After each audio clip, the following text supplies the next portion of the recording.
நன்னெறி கதைகள். கதையோட தலைப்பு மட்டன் பானிபூரி. உங்களோட குடும்பம் தான் உங்களுக்கு ரொம்ப முக்கியமாக நம்மளோட சேனலை சப்ஸ்கிரைப் பண்ணிக்கோங்க. பானிபூரி பிடிக்கும்னா இந்த கதைக்கு ஒரு லைக் பண்ணுங்கன்னு. வாங்க இப்போ கதைக்குள்ளே போகலாம். ராமசாமிக்கு அன்னைக்கு பொழுதே போகலன்னு வீட்டுக்கு வெளியில் சேரை போட்டு உட்காந்துக்கிட்டு பேப்பர் படிச்சுக்கிட்டு இருந்தாங்க. அப்போ அவங்களோட மனைவி வீட்டு தோட்டத்தில் நிறையா மிளகாய் காய்ச்சிருந்தது. பறித்து சமையலுக்கு பயன்படுத்திக்கலான்ட்டு தட்டு நிறையா மிளகாய்களை பறித்து கொண்டு கிளம்பிட்டாங்க. கல்பனா கல்பனா என்னது பறித்து கொண்டு போகிற? மிளகாய் தானே. தட்டு நிறையா அவ்வளோ இருக்குது. ஒரு 2 கிலோ தேரும் போல இருக்குதே. ஊறுகாவை போட்டுற வேண்டியது தான். இவ்வளோ மிளகாவையும் ஏதாவது குழம்புல போட முடியாதுல்ல? பேசாமல் ஊறுகாவே போட்டு தந்துடுறேன். எனக்கும் ஆசையாக இருக்குது. அதுவும் வீட்டு தோட்டத்தில் உள்ளதுன்னா அவ்வளோ ருசியாக இருக்கும். உன் கைப்பக்குவமே கைப்பக்குவம் தானே. செஞ்சு தரியாம்மா அப்படிங்கிறாங்க. என்னது, பச்சை மிளகாவில் ஊறுகாய் வேணுமா? இவ்வளோ மிளகாவை வச்சு ஊறுகாய் செஞ்சோன்னா அது எவ்வளோ நாளைக்கு இருக்கும்? ஒரு மிளகாவை ஒரு நாளைக்கு சாப்பிட்றதுக்கே காரம் உசு உசுங்கும். நீங்கள் காரமே வேண்டாம் வேண்டாம் பிம்பிங்க.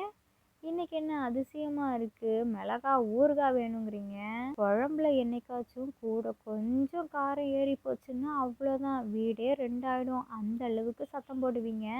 இன்னைக்கு என்னடானா என்னாலே நம்ப முடியலையே. என்ன விஷயம்? சொல்லுங்க அப்படிங்கிறாங்க. அதுவா, நம்ம தோட்டத்தில் காய்ச்சதில்ல எல்லாமே. நாளில் விதையெல்லாம் போட்டேன், அதில் முளைச்சி வந்தது இதெல்லாம். அப்போது நான் எப்படி சும்மா இருப்பேன்? தண்ணி ஊற்றுனதாக இருக்கட்டும், அதை கண்ணுங்கருத்துமா எவ்வளோ பார்த்து பார்த்து வளர்த்துன்னு தெரியுமா? முத்து முத்தாக காய்ச்சி தொங்கிட்டு இருந்தது. நோகாமல் இன்னைக்கு நீ பறித்து கொண்டு வந்திருக்கிற. அப்போது உனக்கு எப்படி அதை பற்றியெல்லாம் தெரியும்? விவசாயம் பண்ணியிருக்கேன் நான். அதுக்கப்புறம் பக்கத்தில் கத்திரிக்காய் போட்டிருக்கிறேன். அது வேற முளைக்க ஆரம்பிச்சிருச்சு. இன்னும் கொஞ்சம் மாதத்தில் அதுலேயும் காய் பிடிச்சிரும். கொத்து கொத்தாக காய்க்கும். கத்திரிக்காயெல்லாம் பல கிலோ வரும். அதையும் ஏதாவது செய்ய முடியுமான்னு பார்க்கணும். வத்தல் போட வேண்டியது தான். இப்போதைக்கு முதல்ல மிளகாய், இல்லைன்னா மோர் மிளகாய் போட்டுறியா? அது கூட நம்ம செஞ்சு வித்துடலாம், காசாக்கிக்கலாம்ல. ஊறுகாய்னா கூட நமக்கு அது சரிப்பட்டு வருமா என்னன்னு தெரியல எனக்கு. ஆனால் மோர் மிளகான்னு வச்சுக்கோயேன், அடிக்கிற வெயிலுக்கு நல்லா காய வச்சு சூப்பராக பேக்கெட்டோ இல்லை டப்பாலையோ போட்டு வித்துற வேண்டியது தான். டப்பா 10 ரூபா, இல்லை பேக்கெட் 10 ரூபான்னு. அவ்வளோதானே. என்ன செய்ய போகிற நீயே சொல்லு. நீ தான் பண்ணணும். எனக்கு அது விவசாயம் பண்ணுறது மட்டும்தான் எனக்கு வேலை. மற்றதெல்லாமே சமையல் வேலை உன்னோட பொறுப்பு. இல்லைன்னா சுஜிக்கிட்ட கூட ஏதாவது யோசனை கேட்டுக்கோ. அவள் சந்தை வரைக்கும் போயிருக்கிறா. நீ வேற சீக்கிரமாக ஃபோன் பண்ணி சொல்லு, பச்சை மிளகாவை ஏதாவது வாங்கிட்டு வந்துட போகிறா. ஏன்னா வீட்லேயே இவ்வளோ இருக்குல்ல, அப்புறம் வீணாக போயிடும். நீ சீக்கிரம் போயிட்டு சொல்லு அப்படிங்கிறாங்க. சரி சரிங்க, அதெல்லாம் இருக்கட்டும், நான் சொல்கிறேன். ஆனால் நீங்கள் இந்த விதை போட்டு காயாக்குனது தான் ஆக்குனீங்க. உங்களோட ஆட்டோ ரொம்ப ஓவராக போயிட்டுருக்குது. என்ன ஊங்குற? நீ போய் செய்ய போறியா இல்லையா? இல்லைன்னா நானே செய்ய வரட்டுமா உனக்கு துணைக்கி? இரு வரேன், வா உள்ளே போகலாம். பேப்பரெல்லாம் நான் அப்புறமா படிச்சுக்கிறேன்ட்டு ராமசாமியும் அவங்களோட மனைவி கல்பனா கூடவே வீட்டுக்குள்ளேயும் வந்துட்டாங்க. மிளகால நான் தான் ஊறுகாய் சொன்னல, அதுக்கு வேணும்னா கொஞ்சமாக அரைக்கிறேன். அரைச்சி செஞ்சுன்னு வச்சுக்கோயேன், நாக்கில் தட்டுப்படாது, ஈஸியாக சாப்பிட்றலாம். அதுவும் தயிர் சாதத்துக்கு பழைய சாதத்துக்கெல்லாம் ரொம்ப அடிபொலியாக இருக்கும்ன்ட்டு மிக்சியில் கொஞ்சம் மிளகாவை போட்டு அரைக்கிறாங்க. ஒரு இருமல். இந்த இருமலுக்குள்ளெல்லாம் என்னால் இருக்க முடியாது. என்ன கமருது. இதில் வேற ஊறுகாய் தாளிக்கிறதுக்குள்ளேயும் நான் ஒரு வழி ஆயிடுவேன். நீங்களாச்சு இல்லை மிளகாய் ஊறுகாவாச்சு. நான் கிளம்புறேன்ட்டு கல்பனா அந்த அறையிலேருந்து வெளியில் வந்துட்டாங்க. சரி, நீ போறியா? போ, நான் பார்த்துக்கிறேன். எனக்கு வேணும்னா வேணும், நான் எப்படியும் செய்வேன். சாப்பிட்றதுக்கு வருவீங்கள்ல, அப்போ கவனிச்சுக்கிறேன் அப்படின்ட்டு திரும்பவும் ட்ருன்னு அரைக்கிறாங்க. அப்போவும் இருமல் குறையவே இல்லை. இருமிக்கிட்டே அப்படியே அரைச்சி முடிச்சிட்டாரு. அவங்களோட மருமக சுஜியும் சந்தைக்கு போனவங்க திரும்பி வந்துட்டாங்க.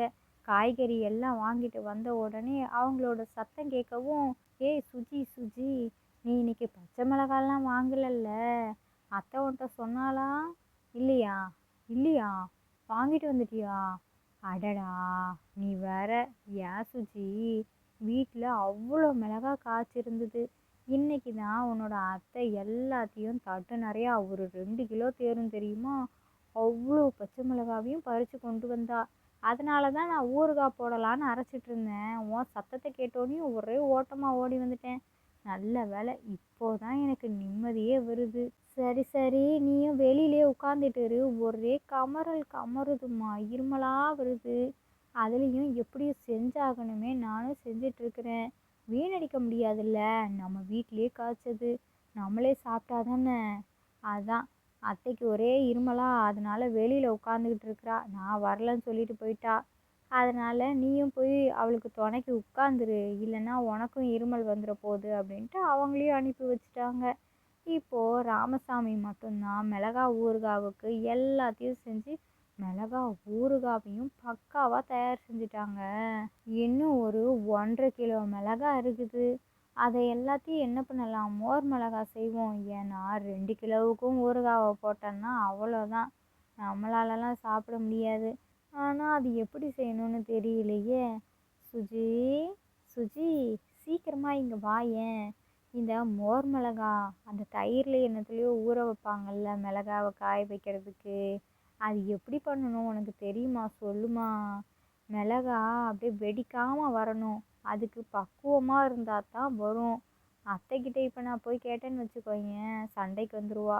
அதனால் நீயே உனக்கு தெரிஞ்சதை சொல்லு, நீ தான் நிறைய சமையலெல்லாம் செய்வல்ல, சொல்லாமா கொஞ்சம் அப்படிங்கிறாங்க. எனக்காமாம்மா அது எதுவுமே தெரியாது, நான் வேணும்னா ஃபோனில் எதுலையாச்சும் வீடியோ பார்த்துட்டு வேணால் சொல்லட்டுமா அப்படிங்கிறாங்க. அட போம்மா, நீ வேற. வீடியோவில் சொல்கிறதெல்லாம் சரியாக இருக்குமா என்ன? நீ சொல்கிறதையாச்சும் நான் நம்புவேன். வீடியோவில் யார் யாரோ சொல்லுவாங்க, அவங்க எல்லாம் எப்படி உண்மையை சொல்லிடுவாங்க? ஆஹா, வேண்டாம் வேண்டாம், அத்தைக்கிட்டேயே போய் கேட்டுட்டு வா, நான் கேட்டேன்னு சொல்லாதன்னு அப்படின்ட்டு அனுப்பி வைக்கிறாங்க.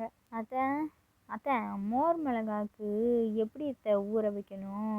அது எனக்கு தெரியாது, அதனால் உங்கள்கிட்ட கேட்கலான்னு வந்திருக்கிறேன். ஆ, அப்படியா? நீயா கேட்க வந்த? யார் உன்னை அனுப்பி வச்சான்னு எனக்கு நல்லாவே தெரியும். அது அவரே வந்து நேருக்கு நேராக கேட்க மாட்டாரோ? சரி, இருக்கட்டும் இருக்கட்டும், அவங்க வர்ற வரைக்கும் நானும் இங்கேயே இருக்கிறேன். உன்கிட்ட நான் சொல்கிறத சொல்கிறேன், ஆனால் நீ அங்கே போய் சொல்லக்கூடாது, சரியா அப்படிங்கிறாங்க. அட, நான் உங்கள் 2 பேரோட விளையாட்டுக்குள்ளே வரவே இல்லை. ஆளாளுக்கு ஒன்று ஒன்று சொல்கிறீங்க, நான் என்ன தான் பண்ணுறது? மண்டை எனக்கு பிச்சுக்குது. நான் அங்கிட்டு போகிறேன் அப்படின்ட்டு சுஜி தனியாக போய் உட்காந்துக்கிட்டு டிவி பார்க்க போயிட்டாங்க. சுஜி வேற சந்தைக்கு போயிட்டு வரும்பொழுது வீட்டுக்கு போய் ஸ்நாக்ஸ் ஏதாவது செஞ்சு சாப்பிட்ணுன்னு, அதுவும் பானிபூரி ஏதாவதுன்னா நல்லா இருக்குமே நினச்சிட்டே வந்தா. ஆனால் வீட்டில் நடக்கிறத பார்க்கும் பொழுது இப்போ எதையுமே செய்ய முடியாதுன்ட்டு அமைதியாக இருக்கிறாங்க. அப்போவும் அவங்களுக்கு அந்த ஆசை விடவே இல்லை. அதனால் அவங்களோட அத்தைக்கிட்ட போயிட்டு, அத்தை அத்தை, நம்ம போயிட்டு வெளியில் பானிபூரி ஏதாவது சாப்பிட்டுட்டு வருவோமா? வீட்டில் செய்கிறதுக்கு இப்போ நேரம் ஆகிடும் போல் இருக்குதே.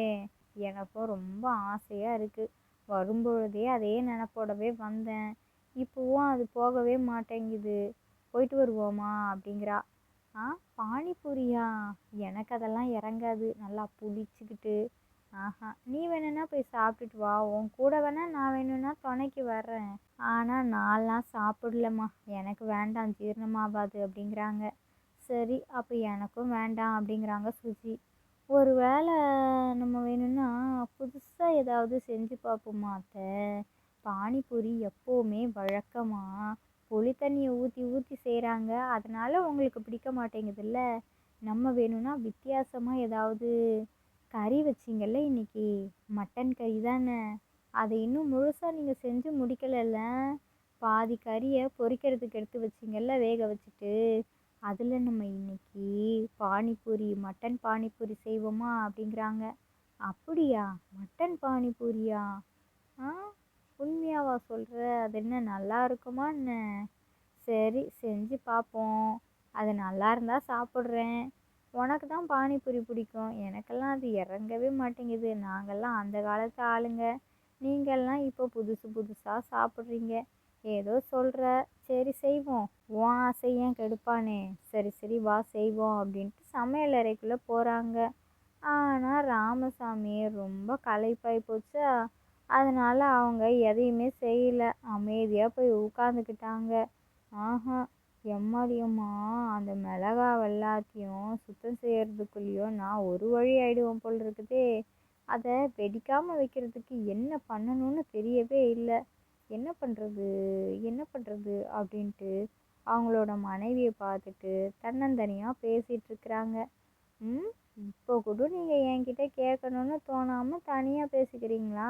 சரி சரி, இருக்கட்டும் இருக்கட்டும். எவ்வளோ நேரம்தான் நீங்களும் இப்படியே இருக்கிறீங்கன்னு பார்க்குறேன்னு மனசுக்குள்ளே நினச்சிக்கிட்டு சிரிச்சுக்கிட்டே போயிட்டாங்க. சுஜியும் கல்பனாவுமா சேர்ந்து மட்டன் பானிபூரியவும் செஞ்சுட்டாங்க அவங்களுக்கு தெரிஞ்ச மாதிரி.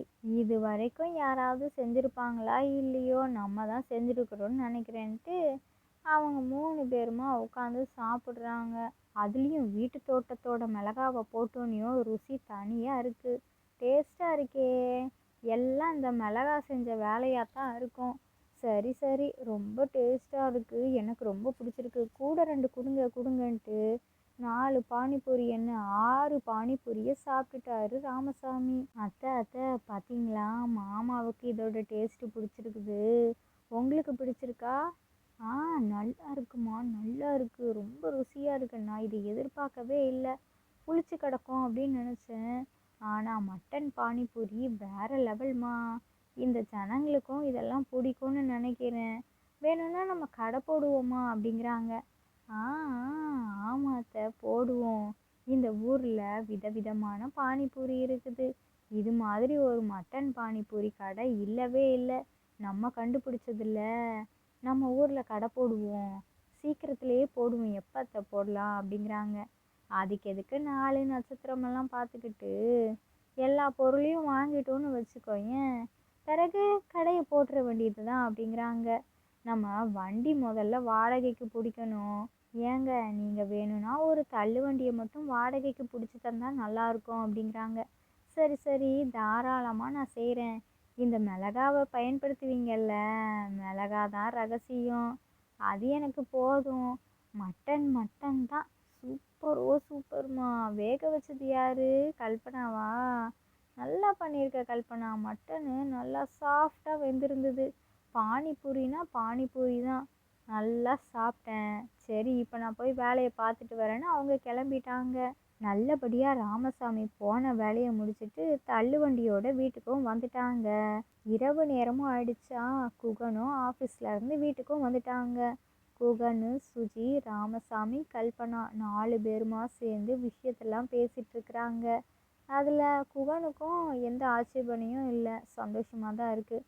சரி, எப்படி பார்த்தாலும் நல்லபடியாக பாருங்கள். ஏதாவது உதவி வேணும்னாலும் என்கிட்ட கேளுங்க அப்படின்னாங்க. ஆ, சரி சரின்ட்டு அப்படியே பேசிட்டு அவங்க வச்ச மட்டன் பானிபூரியவும் சாப்பிட்டும் பார்க்குறாங்க.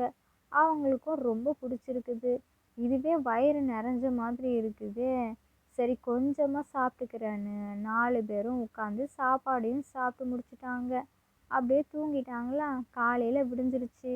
எல்லாரும் பரபரப்பாக வேலை பார்த்துட்டு இருக்கிறாங்க. அதுவும் மட்டன் பானிபூரி கடையை போடுறதுக்காக. குகனுக்கு நேரம் ஆயிடுச்சா வேலைக்கு. அதனால அவங்க ஆஃபீஸ்க்கு கிளம்பி போயிட்டாங்க.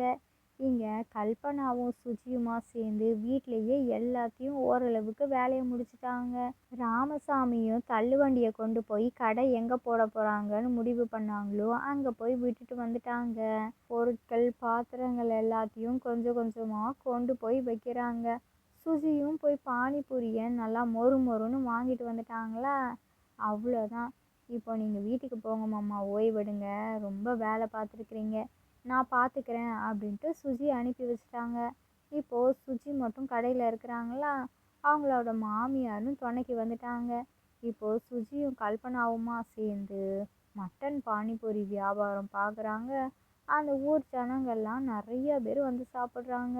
அதுலேயும் கல்பனாவை நிறைய பேருக்கு தெரியுமா ரொம்ப வருஷமாக. அந்த பழக்கத்தினாலேயே ஆ சூப்பராக கடை போட்டிருக்கிறீங்களே, நல்லா இருக்கு நல்லா இருக்குன்னு மட்டன் பானிபூரியை சாப்பிட வராங்க. அதுலேயும் சுஜி நல்லா ருசியாக செஞ்சு செஞ்சு கொடுக்குறாங்களா. எல்லா பானிபூரியும் ஆறி போயிருக்குமா. இந்த பானிபூரி மிதமான சூடில் இருக்குது. அதே சமயத்தில் காரமும் ரொம்ப அதிகமாகவும் இல்லாமல் கம்மியாகவும் இல்லாமல் பெரியவங்கள்லேருந்து சின்னவங்க வரைக்கும் சாப்பிட்ற அளவுக்கு தகுந்தாப்புல இருக்குது. கூட்டமும் கூட்டம் பயங்கர கூட்டமாக இருக்குது. கூட்டத்தை சமாளிக்க முடியலையா, சுஜி என்னடானா மட்டன் பானிபூரியை தட்டிலலாம் வச்சு அதை நல்லா ரெடி பண்ணி கொடுக்குறாங்க. கல்பனா வர்ற கஸ்டமர்ஸ் எல்லாத்துக்குமே அவங்க கையால் பானிபூரியை பரிமாறுறாங்க. ரொம்ப சந்தோஷமாக இருக்குது சுஜிக்கும் கல்பனாவுக்கும். வியாபாரத்தில் நிறையா லாபமும் கிடைக்கிது. இந்த கதையிலேருந்து நாம் என்ன தெரிஞ்சுக்கணும் அப்படின்னா, நம்மளோட ஆசையை நமக்கு மட்டும் வச்சுக்கிட்டு அதை வெளிப்படுத்தாமல் இருக்கும் பொழுது கண்டிப்பாக அது நமக்குள்ளவே போயிடும். நம்ம அந்த விஷயத்தை யார்கிட்ட சொன்னால் நடக்குமோ அவங்கக்கிட்ட நாம் தாராளமாக சொல்லலாம். கண்டிப்பாக அந்த விஷயம் நடக்கும். இன்னொன்று என்னது தெரியுமா, நமக்கு பிடிச்சதை மட்டும் நம்ம செஞ்சிட்ருக்கணும்னு நினைக்காம நம்மளை சுற்றி உள்ள நம்மளோட உறவுகளுக்கு என்ன பிடிக்குமோ அவங்களுக்கு ஏற்றாப்புல நம்ம அதை செஞ்சு கொடுக்கும் பொழுது அல்லது செயல்களை செய்யும் பொழுது குடும்பத்தில் சந்தோஷங்களும் நிறைஞ்சிருக்கும். மேலும் மேலும் பெரிய அளவில் உயர்ந்துக்கிட்டே போகலாம். இந்த கதை பிடிச்சிருந்தா லைக் பண்ணுங்கள், ஷேர் பண்ணுங்கள். உங்களோட கருத்துக்களை கமெண்ட் பாக்ஸில் கமெண்ட் பண்ணுங்கள். இது மாதிரி சுவாரஸ்யமான கதைகளெல்லாம் பார்க்கணுமா நம்மளோட சேனலை சப்ஸ்கிரைப் பண்ணிக்கோங்க. இதோட இன்னொரு கதைகள் வீடியோவில் பார்க்கலாம். ஓகே, பாய்.